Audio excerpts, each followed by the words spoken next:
అందరికీ నమస్కారం. ఈరోజు మీడియా ముందుకు రావడం కారణం 2 రోజుల నుంచి శాసనసభ జరుగుతున్నది. అదేవిధంగా శాసన మండలి కూడా సమావేశాలు జరుగుతున్నాయి. అక్కడ శాసనసభ కాదు, అది పులివెందుల సభ జరుగుతున్నది.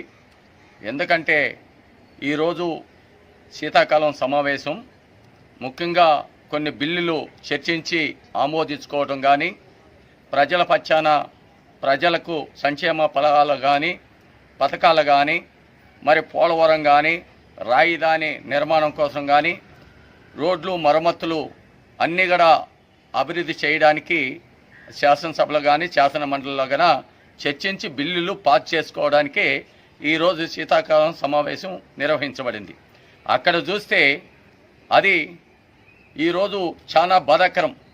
ప్రపంచ దేశాలలో కూడా ఇక్కడ ఆంధ్రప్రదేశ్లో జగన్మోహన్ రెడ్డి ప్రభుత్వం వైఫల్యాలు, వాళ్ళ యొక్క అరాచకాలు, దౌర్జన్యాలు, ఒక ప్రతిపక్ష నాయకుడి మీదకి మూకుమ్మడి దాడులు, మరి వాళ్ళు వాళ్ళు నవ్వడం మరి చూస్తే బాధాకరం.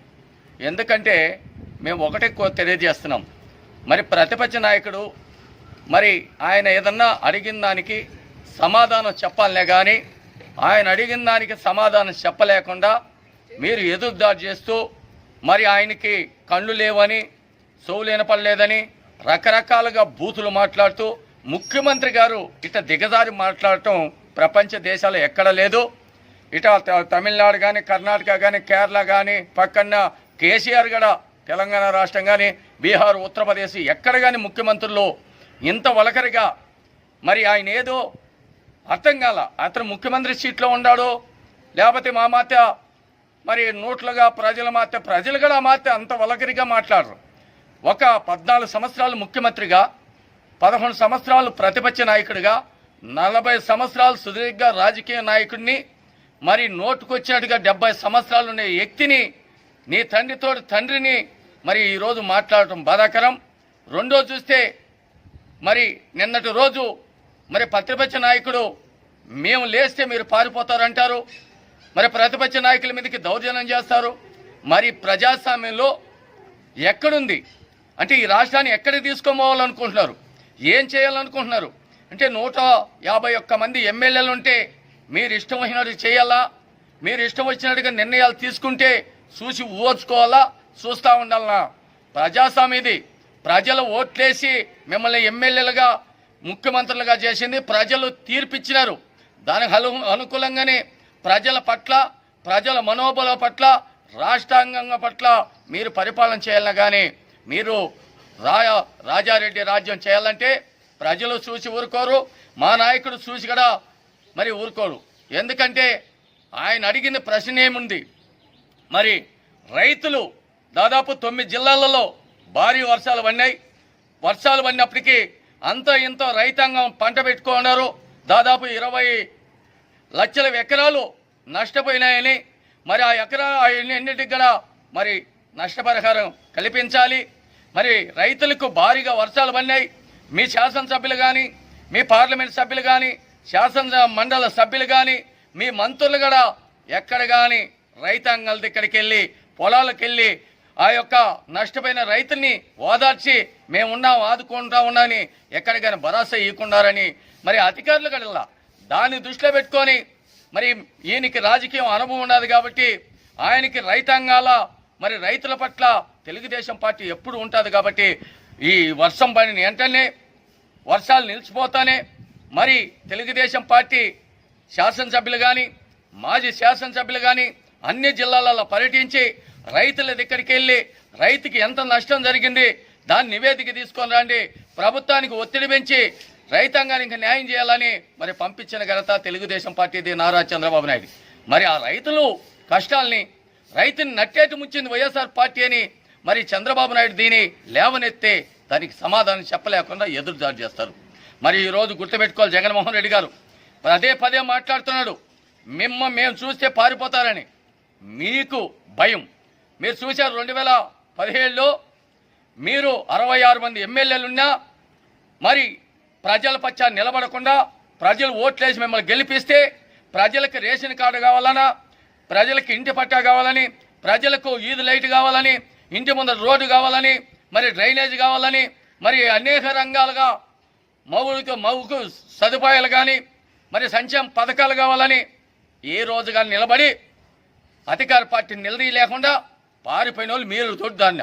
ఈరోజు 23 మంది ఉన్నా కూడా మరి మా నాయకుడు నారా చంద్రబాబు నాయుడు ప్రజల పక్షాన్ని నిలబడి మీ యొక్క బెదిరింపులకు భయపడకుండా, మీ దౌర్జన్యాలకు భయపడకుండా మీకు ధీటుగా ఎదుర్కొని సమాధానాలు చెప్తూ ప్రజలకు చేరాల్సింది, ప్రజలకు ఇయ్యాల్సింది, పోలవరం పూర్తి చేయాల్సిందే, రాజధాని అమరావతిలో ఉండాలని ఆ రోజు అనేక రకాలుగా తెలుగుదేశం పార్టీ అభివృద్ధి చేసి చూపించింది. కాబట్టి అవన్నీ పూర్తి చేయాలని మా నాయకుడు ప్రశ్నలు ఇస్తున్నాడు, నిలదీస్తున్నాడు. మా నాయకుడు సమర్థమైన నాయకుడని కూడా ఒక చూరు గుర్తుపెట్టుకోవాలని కూడా జగన్మోహన్ రెడ్డి గారు తెలుసుకోవాలా. ఎందుకంటే నోరున్నదని ఎట్లా పడితే అట్లా మాట్లాడతారు. మీ కొడాలి నాన్న చూస్తే అట్లున్నారు. నిన్న ఇరిగేషన్ మినిస్టర్ మాట్లాడుతున్నాడు. ఈరోజు మరి ఆయన సమాధానం చెప్పలేకుండా, పోలవరాన్ని పూర్తి చేయలేకుండా దొడ్డిదారుని వచ్చి ఎప్పుడో జరిగింది మరి ఎన్ని చేశారు. తెలుగుదేశం పార్టీ ఈ రాష్ట్రం విడిపోయినా, లోటు బడ్జెట్లో 16,000 కోట్లున్నా, కూర్చోవడానికి కుర్చీ లేకపోయినా, రాజధాని లేకపోయినా, నిర్మాణం లేకపోయినా మరి ముందు చూపుతో ఆయన యొక్క ధైర్య సాహసాలతో మరి రైతులు ఇక్కడ 33,000 ఎకరాలు తీసుకొని రాజధాని నిర్మాణం చేసిన ఘనత తెలుగుదేశం పార్టీది, నారా చంద్రబాబు నాయుడు. పోలవరాన్ని మరి ప్రమాణ స్వీకారం చేయకుండా ముక్కు మండలాల్ని మరి ఆంధ్రప్రదేశ్లో కలిపిన తర్వాతనే నేను ప్రమాణ స్వీకారం చేస్తానని చెప్పిన ఏకైక నాయకుడు నారా చంద్రబాబు నాయుడు. మీరు అయిన గాలి కుదిరిపెట్టి మీ ఇచ్చిన హామీలన్నీ పక్కన పెట్టి మరి ఈరోజు ఎదురుదాడి చేస్తున్నాడు. మరి ఆయన అంటున్నాడు కళ్ళు కనపరుస్తున్నాయో చెవులు వినపరుస్తున్నాయి. జగన్మోహన్ రెడ్డి ఒక్కసారి గుర్తుపెట్టుకోవాలా, ఎన్నికల ముందుగా నేను మాట తప్పను మడవా తిప్పను అని చెప్పిన ఆ వ్యక్తి ఈరోజు ఇన్ని అరాచకాలు జరుగుతుంటే రైతు పచ్చ పార్టీ అని, రైతు సామిక వైఎస్ఆర్ పార్టీ అని పెట్టుకొని రైతులు 350 రోజులు 33,000 ఎకరాలు ఇచ్చి రోడ్డు మీదకి వస్తే వాళ్ళు నట్టేటు ముంచి ఈరోజు నీకు కళ్ళు కనపడలా, నీకు చెవులు వినపడలా. మరి ఈరోజు రైతులు 9 జిల్లాల్లో దాదాపు 20 లక్షల ఎకరాలు ఈరోజు రైతులంతా రోడ్డు మీదకి పడి పంట నష్టపోయి ఏర్చేనికి కానీ, వరి కానీ, అరటి కానీ, పత్తి కానీ, పప్పాయి కానీ, టమాటా కానీ రకరకాలుగా ధాన్యాలకంతా కూడా ఈరోజు మరి నీలపాలైపోయి ఈరోజు రైతులు ఇబ్బందిగా జీవనం సాగిస్తూ మరి ఎట్లా బతకాలని కూడా ఆత్మహత్యలు చేసుకునే పరిస్థితిలో ఈరోజు రైతులందరూ కూడా ఆందోళన ఉన్నారు. అటువంటి పరిస్థితిలో తెలుగుదేశం పార్టీ వాళ్ళకి ధైర్యం చెప్పి మేము ప్రభుత్వాన్ని నిలదీసి మీ రైతాంగానికి న్యాయం చేస్తానని చెప్పిన ఏకైక ప్రభుత్వం తెలుగుదేశం పార్టీ, నారా చంద్రబాబు నాయుడు. ఇది గుర్తుపెట్టుకోవాలా జగన్మోహన్ రెడ్డి ప్రభుత్వం కానీ. ఈరోజు రైతులు కూడా గుర్తుపెట్టుకోవాలా, రైతులు ఎవరి కోసం ఈరోజు పోరాటం చేస్తున్నారు. ఈ అధికారం ఉన్న పార్టీ రైతులను గాలి కుదిరిపెట్టి ఈరోజు మరి బూతులు మాట్లాడేదానికే సరిపోతున్నది. కాబట్టి చంద్రబాబు నాయుడు తెలుగుదేశం పార్టీ రైతు పక్ష పార్టీ అని ఇప్పటికన్నా మీరు అందరూ కూడా గుర్తుపెట్టుకోవాలా. మేము ఒకటే డిమాండ్ చేస్తున్నాం, జగన్మోహన్ రెడ్డి ప్రభుత్వానికి వాళ్ళ మంత్రులకు కానీ ఒకటే, మీరు నీతికి నిజాయితీకి పనిచేయండి. మీ ఒలకరికి మీరు బూతులకు ఇదేది మరి మీ ఇళ్ల కాడ కాదు, అది అసెంబ్లీ. ప్రజల పక్షాన మిమ్మల్ని ఎవరైతే ప్రజలు ఓట్లేసి గెలిపించిన ప్రజలకి అనుకూలంగా ప్రజల మనోభావాలు దృష్టిలో పెట్టుకొని పనిచేయండి. కానీ ప్రజల ఆత్మగౌరవం దెబ్బతినేట్టుగా, ఈ ఆంధ్రప్రదేశ్ ఆత్మగౌరవం దెబ్బతినేట్టుగా యావత్తు భారతదేశం అంతా కూడా మన ఆంధ్రప్రదేశ్ పక్కనే చూస్తున్నారు. ఎవరయ్యా ఇతను?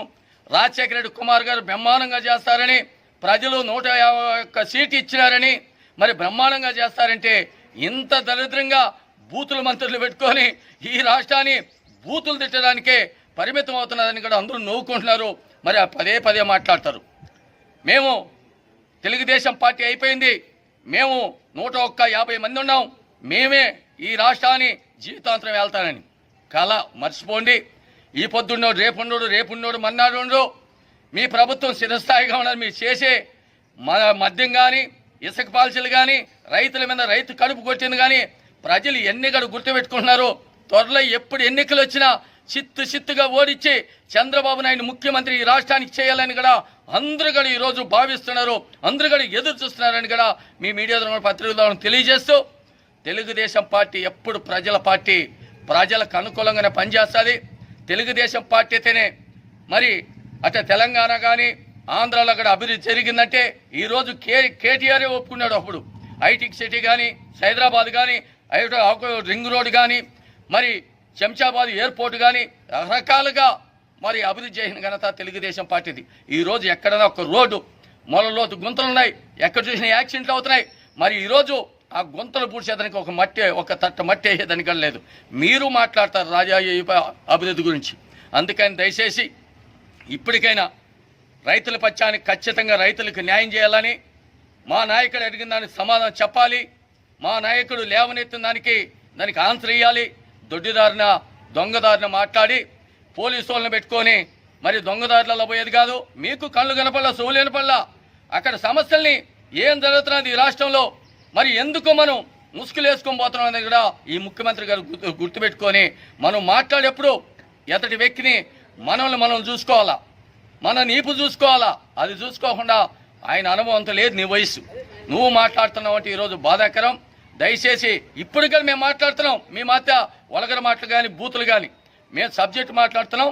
ఇది పద్ధతి కాదని చెప్తున్నాం. దీని ప్రకారంగా మీరు నడుచుకుంటే బాగుంటుంది.